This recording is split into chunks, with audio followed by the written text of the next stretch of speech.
Hi guys, Dn.Neo here, and yeah, this is going to be a talking video.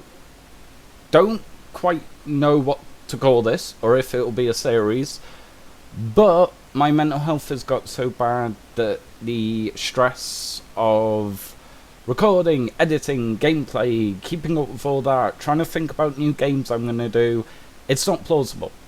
But I do not want the channel to die. So, with that being said, we are going, I am joined by another YouTuber, a guy that I admire in a lot of ways, and I've done Project Spotlight about. Sir, Pyro Falcon, if you would like to say hello and tell us a little bit about yourself. Hello everybody, I am Pyro Falcon, and I've been doing YouTube for almost 11 years as of today. So, I've been on the platform for quite a while. Unfortunately, not as many subscribers as I would hope to have after 11 years, but I am working on it. Gotta just keep doing the work. Yeah, I feel that.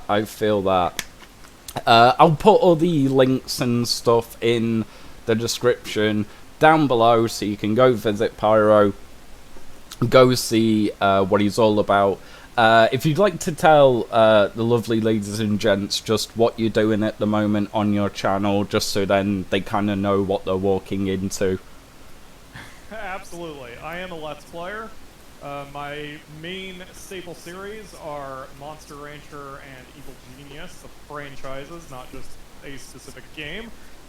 As of right now, I've got a second run of Monster Rancher Evo, and later on, once Monster Rancher Kaiju comes out, whenever that's going to happen, we'll be playing that. But those aren't the only games I play. I've also done games such as Hard Space Shipbreaker, The Sims 3. We have streams every week of different games. It's pretty much a variety show rather than just focused on one or two games. So if you want to hear a nice calm voice that does not do much swearing or manic super jump cuts or anything like that, then my channel is the one to go to. Yeah. Very chill dude. Yes, absolutely. And Pyro has very kindly offered his time, and I think I don't want to call these podcasts because that kind of implies expectation of what's coming. But the topic today, for no other reason, is going to be the game industry. I thought this would be good. As you know, I do gameplay, and Pyro does gameplay. So I guess the place to kind of start it off is, what do you think? I mean, the last few years it's gone from cartridges, you know, N64 to discs to little microchip things for, you know, Nintendo's kind of consoles, and now it seems digital, and the disc is pretty much gone. Like it's not needed anymore. Yeah, physical media is going away pretty hard. Yeah. Not just in games, but yeah. All over the place. And I think, guys, this is actually a problem for a lot of reasons. One, if the market goes entire digital, which I don't honestly think it will ever go digital. I think there will always be those collectors. But I think if it majority goes digital, I think it's going to be a lot more DLCs, a lot more cash grabs from companies, and I think the risk is that it's going to turn into kind of Star Wars Battlefront 2 with the loot crates, and I know there's a whole kind of kerfuffle with, are they illegal, are they legal, and all that. But it seems no game now is ever made with, here's the price, you can play this until the day you die and you don't have to spend another penny. And I think that's a problem, personally. Yeah, I concur with that. I mean, the over monetization of games as an industry is a problem, just in general. And now it's spilling over into the real world. You may have heard that meme that BMW, the car company, is selling a subscription to different features of the car, such as What? warming the car seats. Yeah, you have to pay $18 a month to have warm car seats. And of course, the vehicle has the capability of just always having warm car seats, but they turn it off unless you are paying $18 a month. So other industries are seeing what the game industry has done with the over monetization and on disc DLC and that kind of thing, and they're taking that same monetization strategy in order to milk more money out of customers. So I completely agree with you that the more digital things get, the worse it can be, especially because digital games can be taken away from us. You know, we've seen games like Metal Gear Solids and Grand Theft Auto have to get delisted because they lose the licenses for some of their media, and that problem's just going to get worse. You know, game servers can go offline, games can sunset. It is what it is. It's not good, but there's only so much power us consumers have about it, short of just not buying games.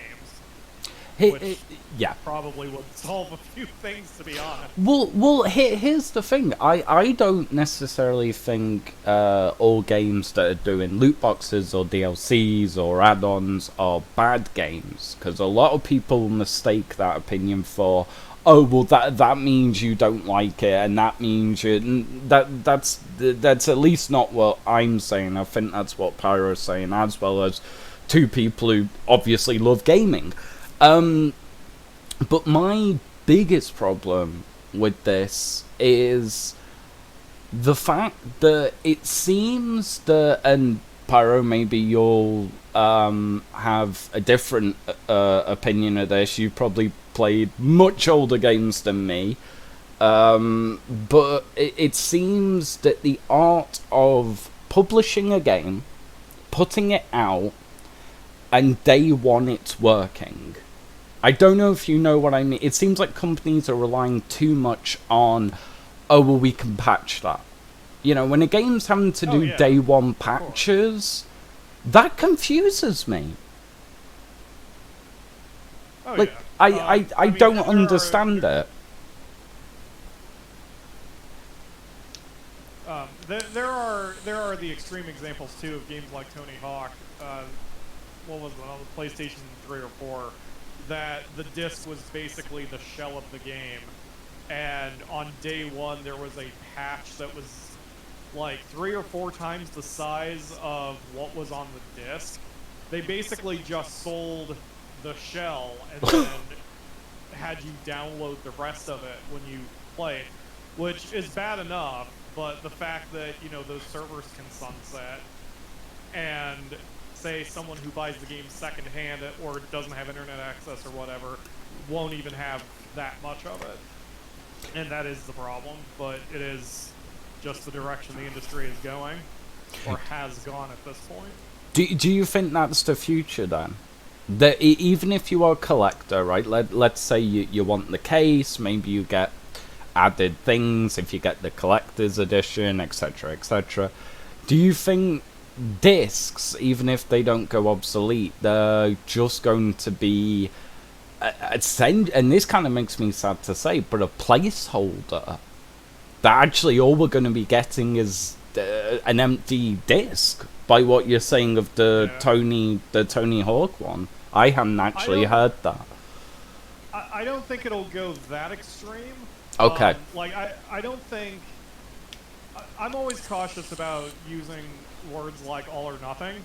Right. I don't think the entire industry would ever go that hard. Okay. However, I do believe that it will be a strategy that certain publishers will take. Because it's always cheaper to go digital only, and it's definitely more of a hook if you sell a shell of a game and then make the rest a digital thing, because it forces people to stay attached to your servers or whatever. I don't think every industry would, or every company would do it, but I don't have a whole lot of faith in the Activision Blizzards. I don't have a lot of faith in the Ubisofts. You know, those kinds of publishers. I've never had faith in. And you know, they're gonna bilk people for as much as they can get away with. That's just what's going to happen. They already do. So Yeah. you know, it's actually part of the reason why, like, even though there's no physical releases of indies usually, it's part of the reason why I like indie games more and more, because you buy it and you're done.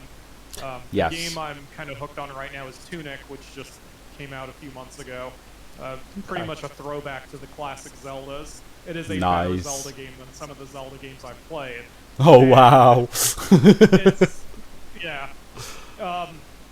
And it's just excellent, but it's one purchase and you're done. Yes, it's digital only, which sucks, but it's an indie developer, you know, and the game is only like $30. Hashtag not sponsored. Like, it's worth it, and it is more of a throwback to the old days where you buy the product, you get the product, and that's the end of it. Yes. So that's why I don't think the entire industry would ever go that direction, because as time goes on, there are also better tools for people to use, like Game Maker Studio, Unity Engine, RPG Maker. I mean, you can argue all day about the quality of those games, and it's true that if you lower the bar, then you're going to get a lot of crap. Like 90% of what comes out of Game Maker Studio or RPG Maker especially is crap. But you still have that 10% or whatever that is genuinely brilliant and fun. And there are always going to be artists who find a way to persevere and who get some good art out despite all the other bullshit. I have no faith in the AAA industry, but the indies I have moderate faith in. You know, there's always going to be a good game out there. Yeah, I mean, I've said for a while, and I remember two discussions, and I think I spoke about this on the channel, and I think I spoke about this with gamers. There's two arguments, or not two arguments, but 2 points I make. I've seen a lot of new games, and the argument is that they're worth the price. The graphics are going up, the stories are becoming more elaborate, and they're doing more stuff. The problem is, I'm not seeing it anymore. Like, I don't see the... I don't see the explosion and the imagination that was given to the player, say, when Morrowind came out. And everyone was like, oh my god, I get to live in this fantasy world. I get to do what I want to do. And every single new game, and I'm not saying this is negative, because some games do it very well. All I'm seeing is cut, copy, paste. And to me, that does not warrant $60 or wherever the hell you are in the world. To me, that's not coming up with something, and that's not, and it's, I suppose it's something that I feel a bit too strongly about, but it's if you're going to say, okay, it's 60 quid, plus you may say here's a subscription so then you can play online. Plus, you're going to say, here's all these other skins that you may want to buy. And you don't have to. I get it. It's an option.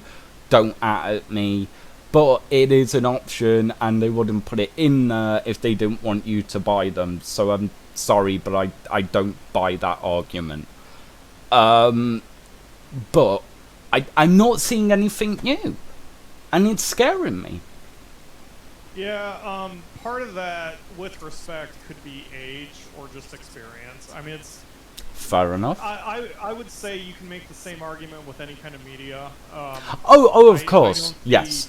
too many books or too many movies that come out that I haven't seen before. Oh yeah, But I'm yeah. also almost 40 years old, so you Well, know, there's only so many stories that are possible. in So, arguments, though, the books and DVD, or sorry, not DVDs, but wherever you're getting your movies, they haven't gone up. It's not so right. much that nothing has changed; it's the fact that the game company is justifying if Yeah, they yeah. go up in price. That's my gripe. Right, and video games are generally more expensive to make than Oh, of course. some other forms Yeah. of media. Yeah. And so I understand from a business perspective Okay. why companies feel the need to nickel and dime us. That said, I mean the power we have as consumers is just not to buy it, and that's what I've That's come also true. Yes. to for myself. Like, I mean, I have several games or several franchises that I would buy every year. You know, different sports games that I enjoy, Madden, for example, or Football Manager. I love those games, and I used to buy them every year because I wanted to support it. And now I just don't because it's a massive waste of my money when there's not that much of an update between games. Yeah. And it's not just the yearly titles; it's the Call of Duties or Oh, hell yeah. When you see certain systems repeated, then it's not that interesting anymore. Even some indies like so for example, there's Power Wash Simulator, which went Oh crazy my online. god. And a lot of Yeah. people love it because it's satisfying, or you know, it scratches a certain itch. But like another game that I like that came out earlier this year is Hard Space Shipbreaker.